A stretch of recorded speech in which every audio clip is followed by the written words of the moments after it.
Hello, আমার সোজা একটা জলের বোতল লাগছে। নমস্কার।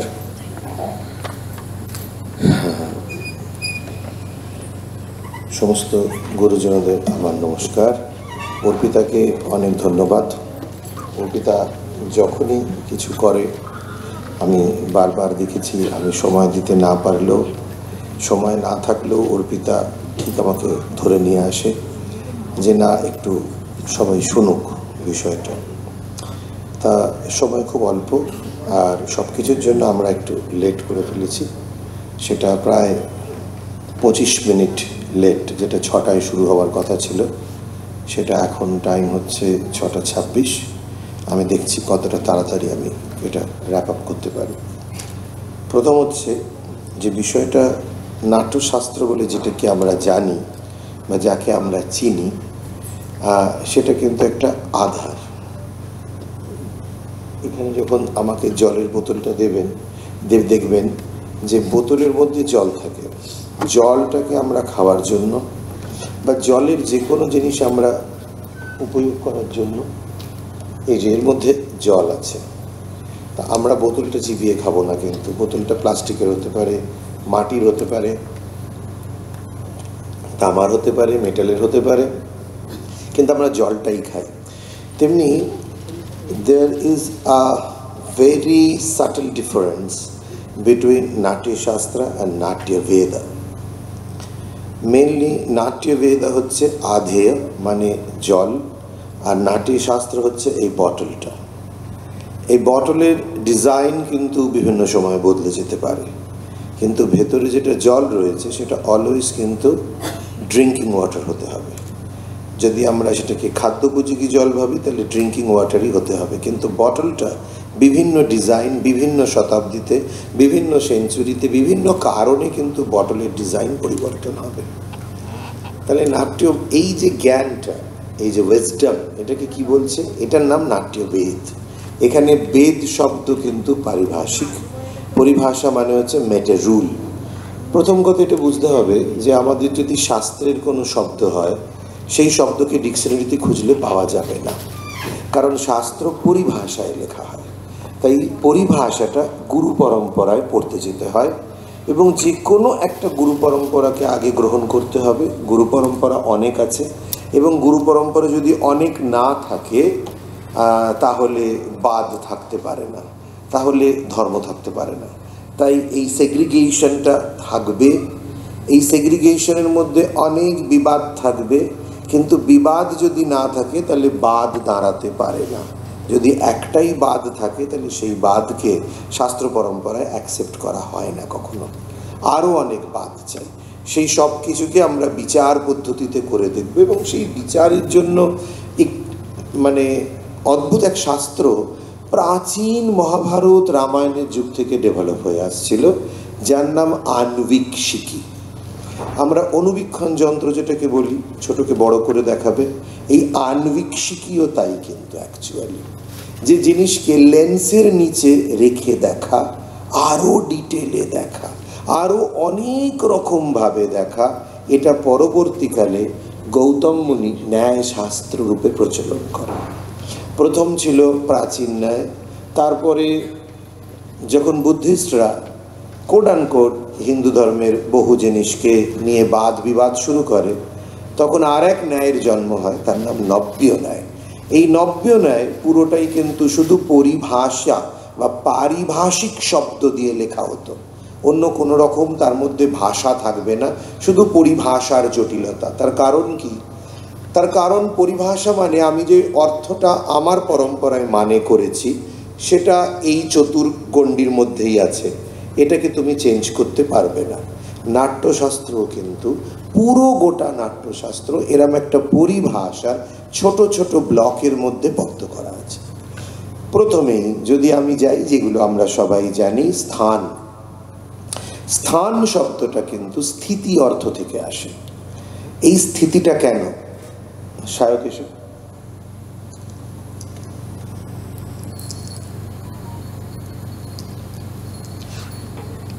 ভরত 6টি পুরুষ স্থান এবং প্রধানত 3টি স্ত্রী স্থানের কথা বলেছে, তাছাড়াও শয়নস্থান, উপবেশন স্থান আরও অনেক আছে।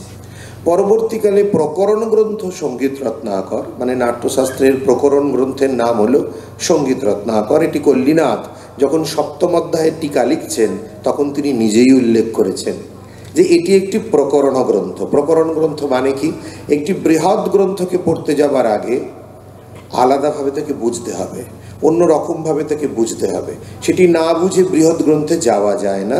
তাই আমাদের যারা আমরা প্রথাগত গুরু পরম্পরায় সংস্কৃত অধ্যয়ন করি তাদের প্রধান আগে প্রকরণ গ্রন্থ পড়তে হয়। যেমন আমি উদাহরণ দিচ্ছি, কেউ যদি বলতে চায় আমি বেদান্ত নিয়ে পড়ব, তাকে প্রথমে পড়তে হবে তত্ত্ববোধ, তারপরে পড়তে হবে আত্মবোধ, তারপরে পড়তে হবে বিবেক চূড়ামণি, তারপরে পড়তে হবে পঞ্চদশী, তারপরে পড়তে হবে পঞ্জীকরণ। এই এতগুলো বই শেষ করার পর কিন্তু বেদান্তের তারপর যে 3টি মূল গ্রন্থ ব্রহ্মসূত্র, ভগবদ্গীতা, উপনিষদ, এইখানে পৌঁছানো যাবে। কিন্তু এর আলটিমেট যেটি বই সেটি কিন্তু ব্রহ্মসূত্র, তাতে পৌঁছানো এত সোজা নয়। তাই প্রথমে ব্রহ্ম কি, ব্রহ্মের এক্সিস্টেন্স আছে না নেই, আমার মনে আমার ভাবনায় ব্রহ্মের এক্সিস্টেন্স আছে না নেই, এটার প্রশ্ন আগে জানতে হবে। তাই জন্যে ব্রহ্মসূত্রের যে প্রথম সূত্র অথাত ব্রহ্ম জিজ্ঞাসা, অথ শব্দ ওঙ্কার তুল্য। যেমন আমাদের তন্ত্রের ওঙ্কার, বৈদিক ওঙ্কার, তেমনি সাহিত্যের ওঙ্কার হলো অথ। ঠিক আছে? এই অথ এবং বৈষ্ণবদের ওঙ্কার হলো শ্রী। এই অথ শব্দ হলো সাহিত্যের বা যে কোনো জিনিসের লিখতে গেলে তার ওঙ্কার, তাই অথ। কিন্তু তারপর একটি অতঃ শব্দের প্রয়োগ করা আছে। এই অতঃ শব্দটির অর্থ কি? মানে শুরু হলো কিন্তু তারপর ব্রহ্ম জিজ্ঞাসা। কার পর ব্রহ্ম জিজ্ঞাসা? যখন তোমার মনে ব্রহ্ম সম্বন্ধে জিজ্ঞাসা অটোমেটিক্যালি এসছে তখনই তুমি এই পথের অধিকারী। ইট cannot be a fascinating subject that I will buy books from the market. If the English translation is available, I will study, and tomorrow I will start to speak regarding Vedanta. It is not so easy, first of all. কোনো গুরু পরম্পরা জিনিসকে যেমন হঠাৎ উঠে কোনো classical নাচ নেচে দেওয়া যায় না, তেমনি এই শাস্ত্র পরম্পরা অতীব অতীব অতীব কঠিন।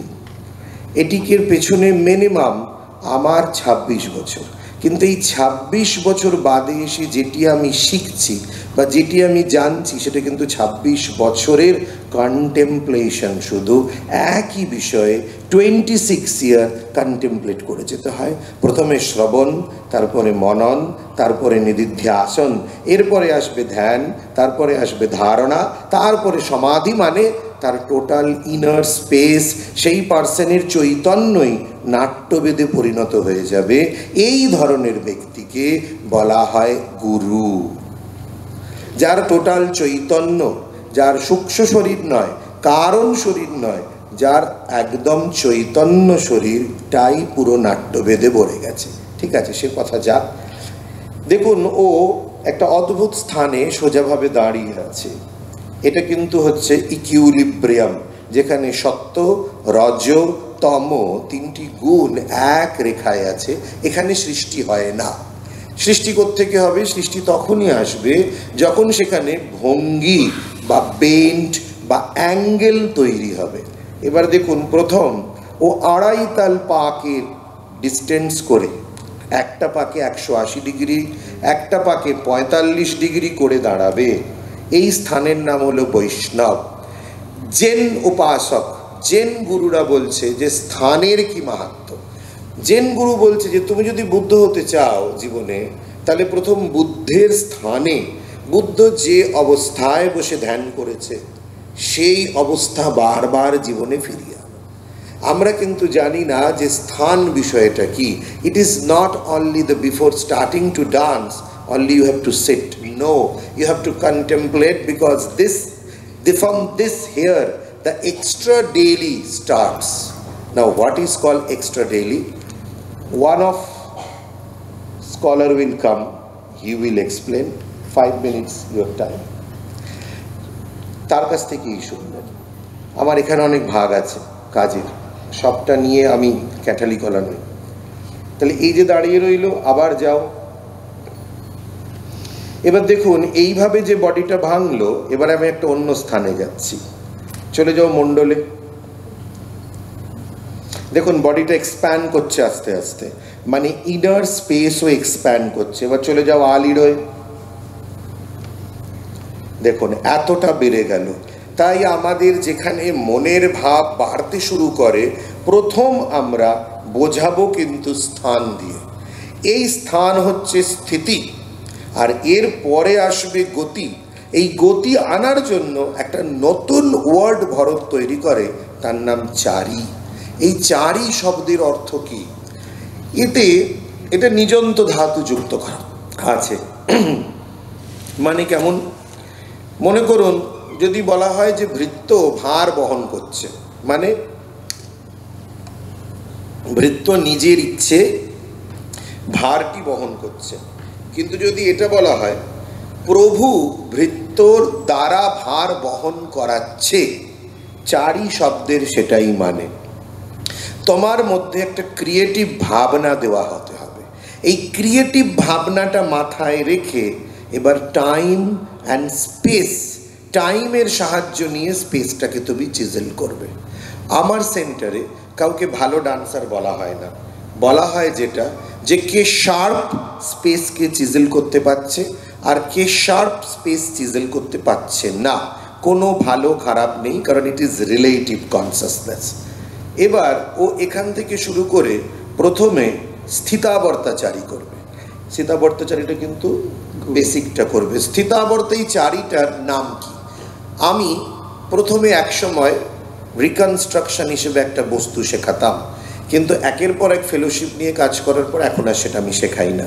এখন আমি ওয়ার্ডটা একজনকে ছুড়ে দিই যে স্থিতাবর্ত এটা ওয়ার্ড, এটা লোয়ার লিমসের মুভমেন্ট, তুমি এটা কি বুঝছো? Indrapal Singh, he will explain, 5 minutes your time. তো স্থিত মানে স্ট্যাটিক, আবর্ত। এবার এই আবর্ত অনেক রকমের হয়। এই আবর্ত দেখাও কত রকম আবর্ত হয়, কত রকম আবর্ত হয় দেখাও।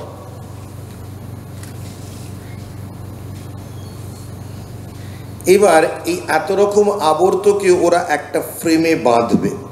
যদি কখনো আপনারা অষ্টাবধান শতাবধান দেখেন, তাহলে বুঝতে পারবেন কিভাবে একজন ব্যক্তি রচনা করতে শুরু করলেই 8 জন তাকে 8 দিক থেকে ব্লক করতে শুরু করে।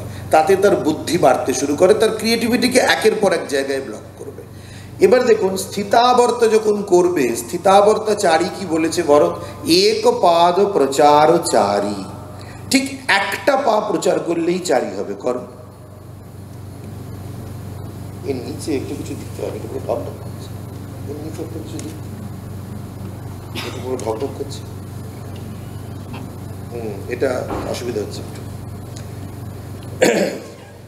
দেখুন একপাদ প্রচার চারি, ভালো করে লক্ষ্য করুন, করতে থাকো। সময় খুব অল্প, আমাদের যা করতে হবে তাড়াতাড়ি করতে হবে।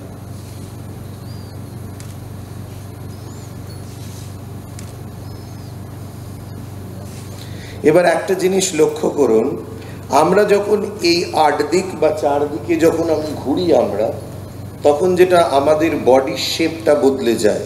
কারণ যখনই ফ্রন্ট এতটা স্পেস ওর এতটা চওড়া দেখা যাচ্ছে, আলাদা হচ্ছে।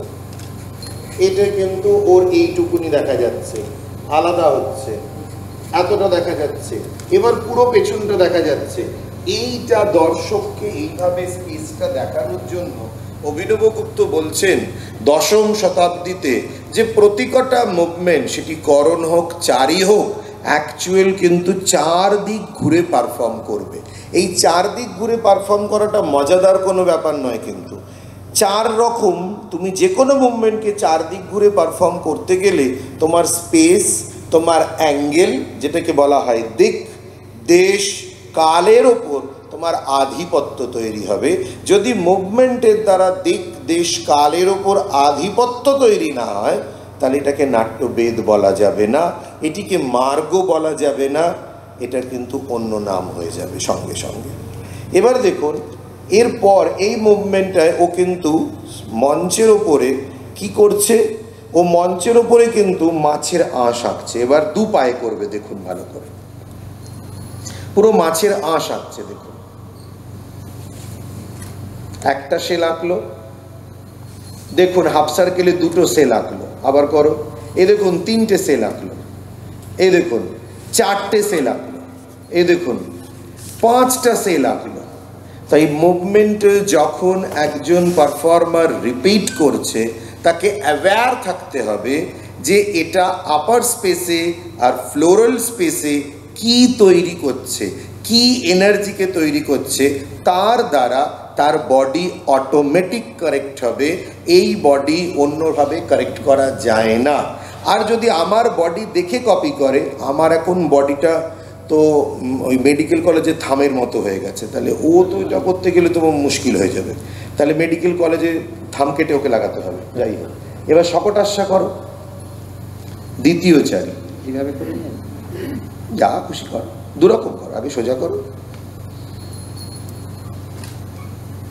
দেখুন কি হচ্ছে, ওয়েট, আগেরটা কি করছিল, আঁশ আঁকছিল, এবার এটাকে স্ট্রেচ করলো। ড্যাডি এটাকে কি বলে, উঠে এসো, ওর এই আছে, হ্যাঁ লেপেল আছে না তো।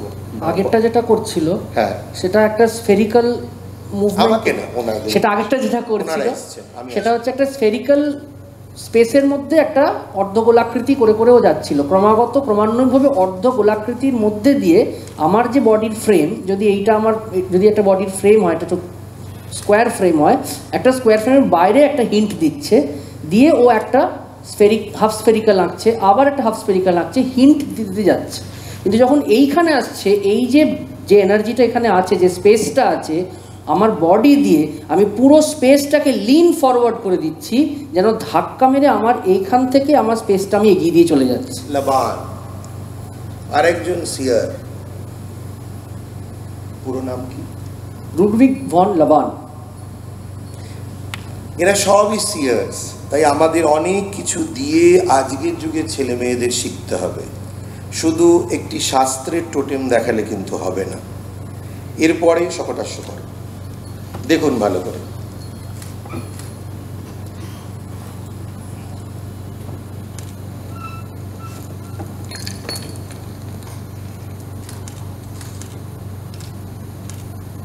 পিঙ্কি এসো, দেখুন পিঙ্কি শকটাস্য করো, কিভাবে সাইকোলজি চেঞ্জ, মুভমেন্ট চেঞ্জ। দেখুন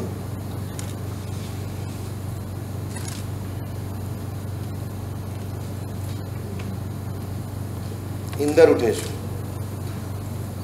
আস্তে আস্তে সরে যাবে, স্পেসটাকে ঘাঁটবে না।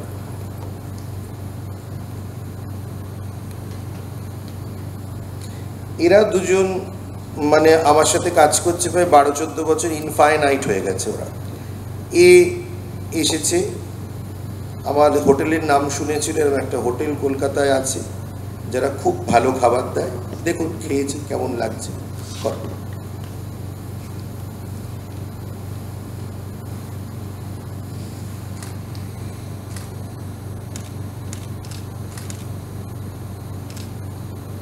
ও কিন্তু পাঞ্জাবি, ছোটবেলা থেকে গতকা প্র্যাকটিশনার। ওর বাবা, ওর দাদু, ওর কাকা 4-5 জেনারেশন করে গতকা। দেখলেন বডি তিনটের মুভমেন্ট আলাদা। রুদ্ররূপ এসো, এবার দেখুন এর বডি সাইজ আলাদা। প্রথাগতভাবে বলতে গেলে ওকে লোকে বলবে মোটা, কিন্তু ওর অ্যাওয়ারনেস পুরো আলাদা। ওকে যে শরীরটা সামনে দেখছেন, ওর ভেতরের শরীরটা সম্পূর্ণ আলাদা। দেখাও,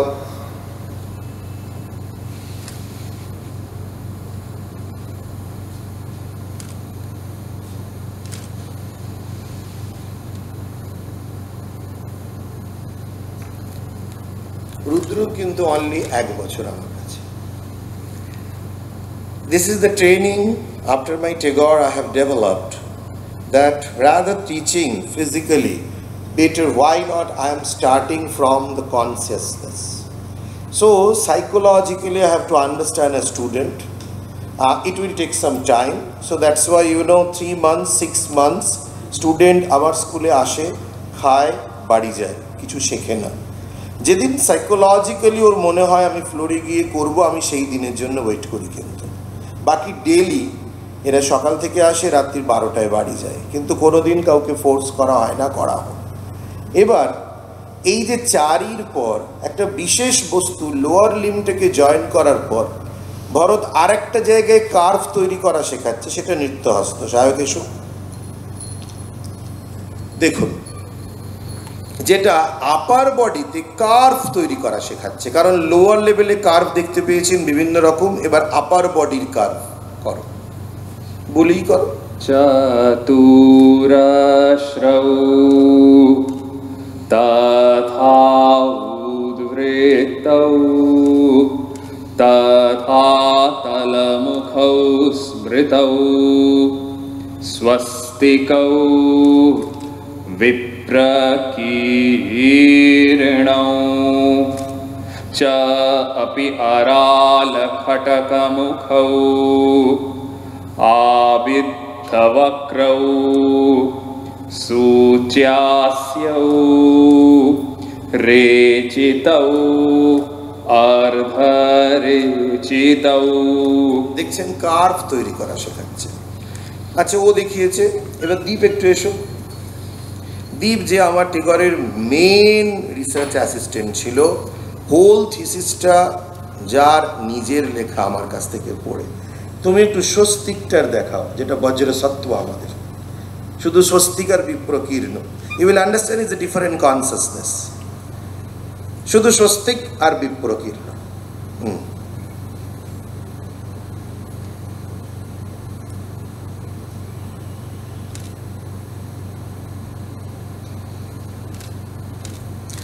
এই যে স্বস্তিক আমরা শুধু সিম্পল ধরে ফেলি, এটা তা নয়।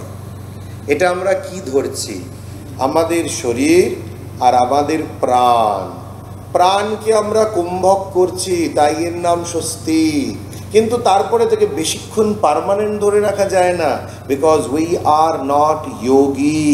তাই এটাকে, প্রাণটাকে আমরা আবার ছেড়ে দিচ্ছি, কিন্তু পুরো প্রাণটাকে বাইরে যেতে দিচ্ছি না। তাই আমার দিকে মুখ করেই রাখছি।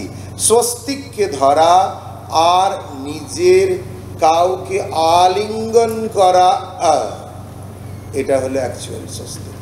বজ্রসত্ত্বের পেইন্টিং বা স্কাল্পচার দেখবেন, প্রথম কথাই প্রত্যেক কটা শব্দ পরিভাষা। এই হাতটা স্বস্তিক করলেই ওটা হবে না। মেন প্রাণ। এশিয়ান আর্টে চি বলে একটি বস্তু আছে, তাই চি ওয়ান। এই চিটাকে উপনিষদে এসে বলে প্রাণ। এই চিটাকে নিয়ে বুদ্ধিস্টরা অনেক দূর এগিয়ে বলে বোধি চিত্ত। ঠিক আছে, এইগুলোকে সব যদি আমরা এক জায়গায় নিয়ে আসি, তখন যেটা তৈরি হয় একটা conscious process of training for the performers, যেটা ভরতের মূল প্রয়োজন ছিল। তাই জ্ঞানটার নাম ছিল নাট্যবেদ। কিন্তু ওই জ্ঞানটা যখন কোনো আধারের মধ্যে লেখা হচ্ছে, সঙ্গে সঙ্গে একটা টাইম স্পেস চলে আসছে, কোনো না কোনো একটা সেঞ্চুরি চলে আসছে। বেদ জ্ঞানটা এম্পিরিক্যাল টাইম স্পেসের বাইরে বলে তাকে ট্রান্সেন্ডেন্টাল টাইম স্পেস বলে চতুর্যুগের একটা বিশেষ যুগে রাখা আছে। কিন্তু তার আগেও যে নাট্য চলছে, এবং সেটা যে একটা অনাদি অনন্ত ধারায় হিউম্যান কনসাসনেসের সাথে নেমে আসবে, আবার প্রলয় হবে, চলে যাবে, আবার নেমে আসবে, এই চিরন্তনতা বোঝানোর জন্য এর আসল একাডেমিক গুরু ব্রহ্মা। আর একাডেমিক দিয়ে তো এটা হবে না, কারণ এটা প্র্যাকটিস করতে হবে। তাই সেই প্র্যাকটিসটা কে দেবে? মহেশ্বর। মহেশ্বরকে কেউ শিব ভেবে নিচ্ছে, কেউ অনেক ভেবে নিচ্ছে। মহেশ্বর এত ইজি নয় বোঝা। মহেশ্বরকে আমাদের ভাবনায় যেমন আসে। আর এর মধ্যে বিষ্ণু কি করলো? জগৎ সৃষ্টির সময় মানুষ সভ্যতার জন্য 4টে জিনিস লাগে। এক হচ্ছে কথা বলার প্রসেস, 2 হচ্ছে কথা বলাটার সাথে মনটা মিলতে হবে, 3 হচ্ছে মানুষকে অসম্ভব কর্মঠ হতে হবে, আর 4 হচ্ছে সব কিছুর শেষে একটা এস্থেটিক ডিলাইট তো চাই। তাই প্রত্যেক ট্রাইবেল থেকে শুরু করে সারা ওয়ার্ল্ডের মানুষ, এবং যদি আমি কোড এটা দেখি, আমাদের রাস্তার পাশে যারা বাস করে, আমি তাদের মধ্যে ছোট হলেও কৈশিকী বৃত্তি দেখতে পেয়েছি। এইটা দেখতে না পেলে আমাদের হবে না। তাই এটা বিষ্ণু জগৎ তৈরির সময় করে রেখেছিল, ব্রহ্মা এটাকে ইনকর্পোরেট করে নিল, বললে এটা ছাড়া তো হতেই পারে না, কারণ এটা তো হিউম্যান সিভিলাইজেশনের মেন জিনিস, সেটাকে টানলো। আর শিব ক্রিয়াটা কেন দিল? কারণ শিব এটা মানে হিউম্যান কনসিয়াসনেসে এম্পিরিক্যালে ভাবুন, যাতে ক্রিয়াটার মধ্যে যদি ডিভিনিটি না থাকে, আর ডিভিনিটি না থাকলে যদি ফেথ না থাকে, আর ফেথ না থাকলে ভ্যালু অ্যাড হবে না, এইরকম ক্রিয়া শাস্ত্রে থাকতে পারে না। তাই শাস্ত্রীয় ক্রিয়া মানেই ফ্যাক্ট, ফেথ, ভ্যালু, আদি ভৌতিক, আদি দৈবিক, আধ্যাত্মিক, এই তিনটে লেয়ার থাকতেই হবে। এরপর যেটা আসছে সেটাকে আমরা বলি করণ। পিঙ্কি উঠে এসো, সীতামা উঠে এসো। এই করণটা কি, এটা নিয়ে তো প্রচন্ড আমাদের মাতামাতি, মানে ডান্সের জগতে বোধহয় করণ শিখে ফেললে বোধহয় একটা কিছু হয়ে যায় আমাদের জীবনে।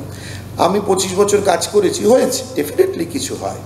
কারণ করণ মানে হলো টুল, উপাদান কারণ। মেন উপাদান কারণ আমাদের পৃথিবীতে কি? পৃথিবী। পৃথিবী না থাকলে মানুষ নেই, আর মানুষ বাঁচতে গেলে তার মূল উপাদান পৃথিবী, পঞ্চভূত থেকে তাকে গ্রহণ করতে হয়। এই মূল উপাদান আমাদের শরীরটা কি? কিচ্ছু না, কতগুলো ইন্দ্রিয়ের সমষ্টি, পঞ্চ কর্মেন্দ্রিয়, পঞ্চ জ্ঞানেন্দ্রিয়ের সমষ্টি হলো এই শরীর। এর মধ্যে আরও একটি শরীর আছে, সূক্ষ্ম শরীর। সূক্ষ্ম শরীরের পর আছে কারণ শরীর। এই হলো মূল, এটি উপাদান। এই উপাদানের দ্বারা আমরা জগতের মধ্যে আমাদের ভোগ করছি, তাই এটাকে বলা হয় ভোগায়তন শরীর। ভোগের জন্য আত্মা ভোগ করবে বলে এই শরীরটি তৈরি হয়। এই শরীরের নাভি থেকে কাটলে নিচের অংশে চারি, ওপরের অংশে নৃত্যহস্ত। এবার এই দুটোকে জুড়তে হবে, জুড়ে যেটা তৈরি হয় তার নাম করণ। প্রথম করণ তলা পুষ্পা পুট। দেখো, এই দেখুন একটা স্থান কিন্তু নিল, স্থান ছাড়া এটা মহিলা স্ত্রী স্থান, আয়ত স্থান। টুংটা দাও।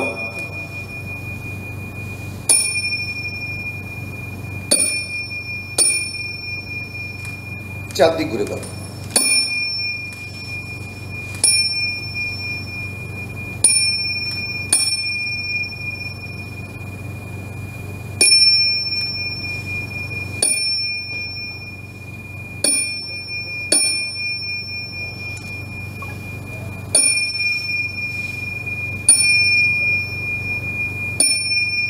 আমার সামনে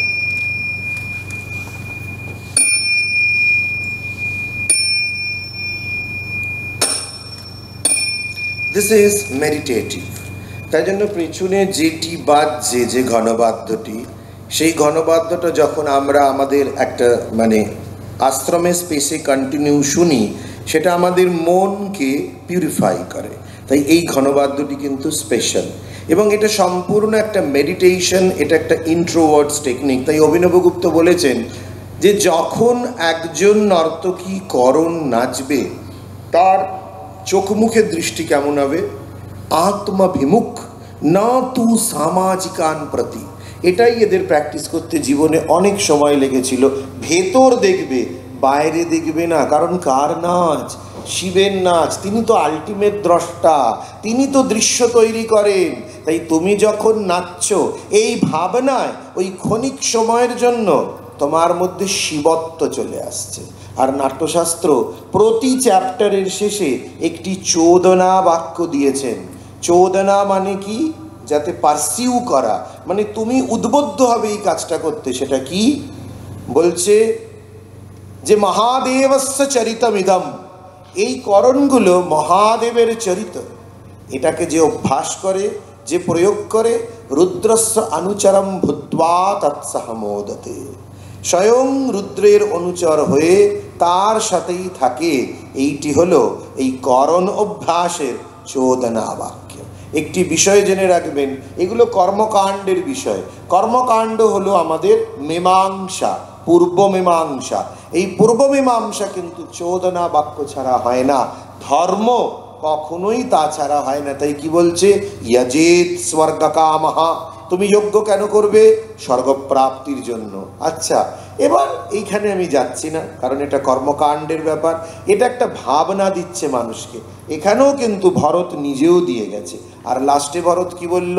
ইয়া গতির বেদ বেদুষাম, ইয়া গতির যজ্ঞকারেণাম, ইয়া গতির দানশীলানাম, তাম গতিম প্রাপ্নুয়াৎ স নরঃ।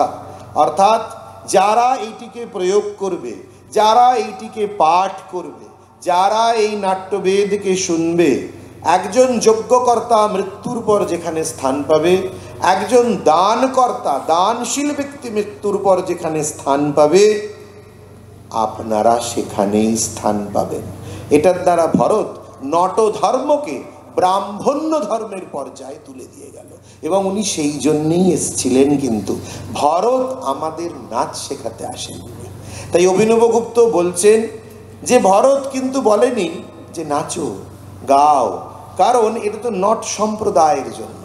তোমরা নাচ গান তো করো, এই প্রতিভা নিয়ে এসছো, তোমরা গন্ধর্ব প্রাণ, কিন্তু করার পেছনে শুধু মান গড়ান্ত মান মানি হলেই কি হবে? কোনো একটা লক্ষ্য তো থাকতে হবে। এই লক্ষ্যটাকে ফিক্সড করার জন্য, নট ধর্ম তৈরি করবার জন্য এক ব্যক্তি, কারণ আমরা যারা নট, আমাদের চাণক্য, আমাদের মনু সর্বসম্মত ইগনোর করে দিয়েছিল। মনু তার সংহিতায় লিখে গেছে, রাজারা ব্যাসনে সময় এবং অর্থ নষ্ট করবে না, এবং চাণক্য অর্থশাস্ত্রে বলে গেছে একজন নট যদি পারফর্ম করতে আসে, তাকে কিন্তু টেরিটরির বাইরে রাত্রিবাস করতে দেওয়া হবে, রাজ্যের মধ্যে তার কোনো স্থান নেই। এইরকম ছিল অবস্থা আমাদের দেশে। 2 বলুন, 3 বলুন আর 5 বলুন, এক ব্যক্তি এই সম্প্রদায়েরই তিনি লড়েছিলেন, একটা যে ধর্ম না তৈরি করলে আমাদের বোধ হবে না। এই ধর্ম তৈরি করা, এবং এই ধর্মশাস্ত্রটা, নট ধর্মশাস্ত্রের নাম হলো নাট্যশাস্ত্র। এখানে ধর্ম মানে কিন্তু রিলিজিয়ান নয়, এখানে ধর্ম মানে path of realization for the performers.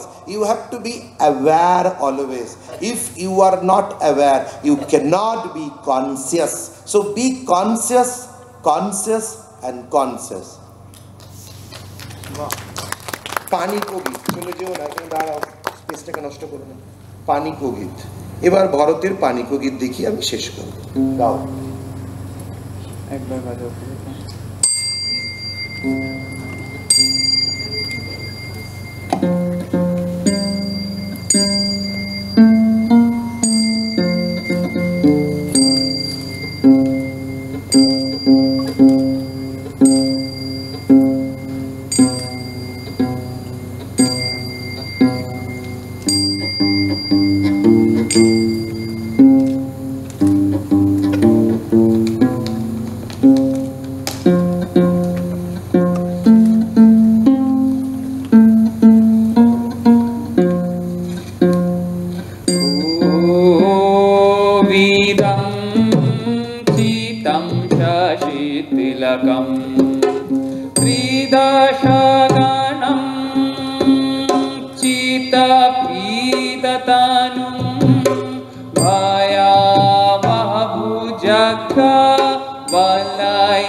Aya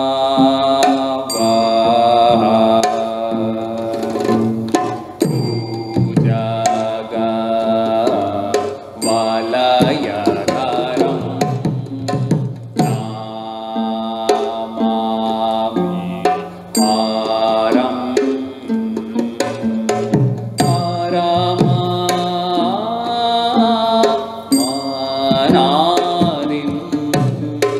पशुपतये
Thank you.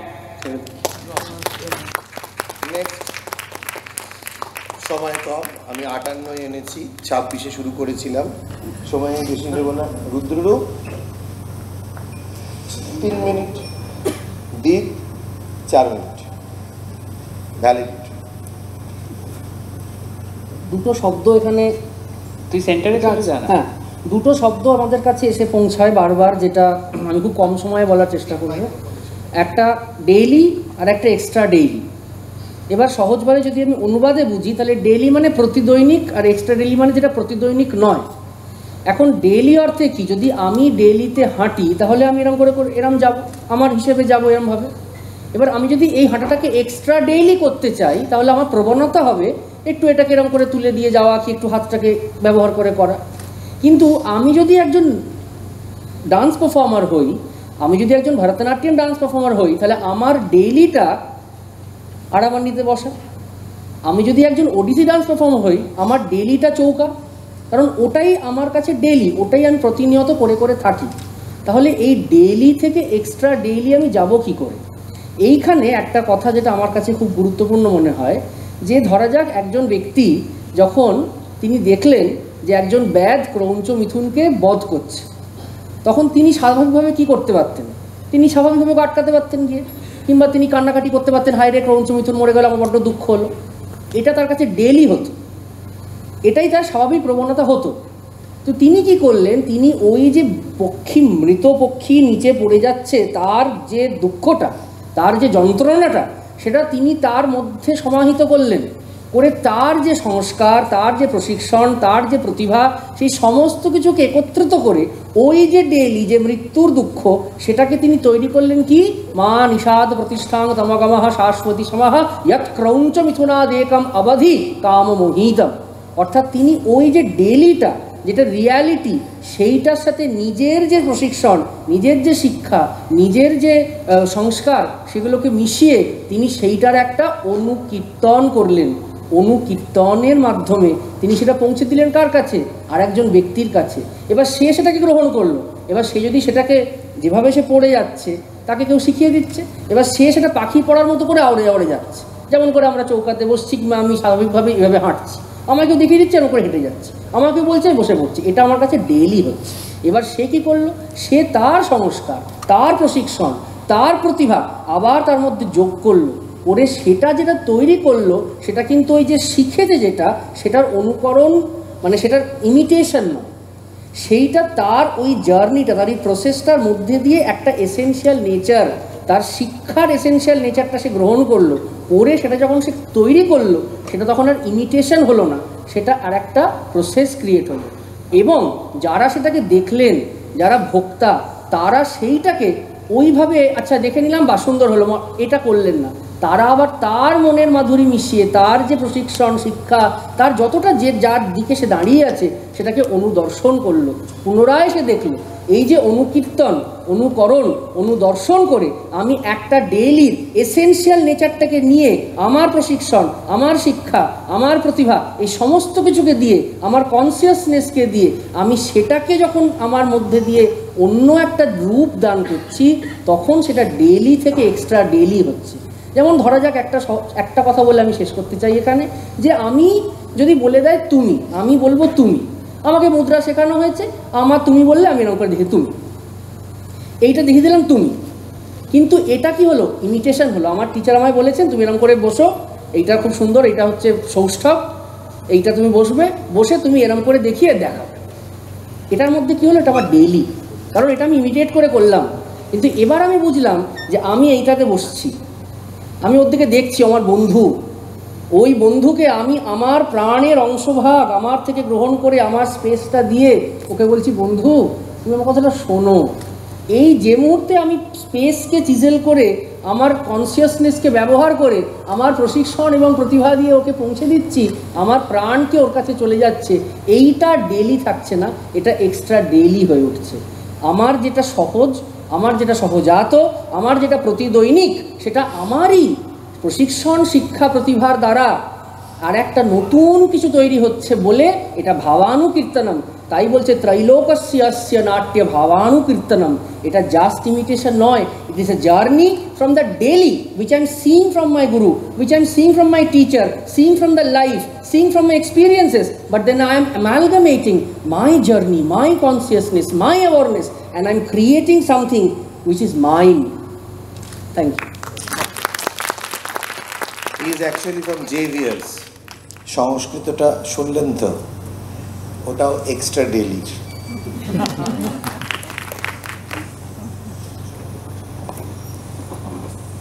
তাহলে